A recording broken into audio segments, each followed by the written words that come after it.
Hi guys! For today's video, share ko sa inyo kung paano ko niluto ang garlic buttered mixed seafoods. Nagpakulo muna ako ng tubig na may paminta, saka ako isa-isang pinakuluan ang lahat ng seafoods.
Pagkatapos sa pakuluan lahat, mag-isa naman tayo ng masarap na sauce para sa ating mixed seafoods.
So ayan guys, after natin maigisa, ilagay na natin lahat ng seafoods.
At ayan, luto na ang ating garlic buttered mixed seafoods.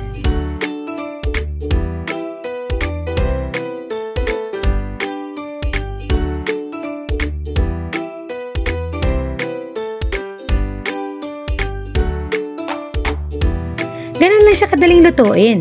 Nakatipid ka na, masarap pa. Thank you for watching guys!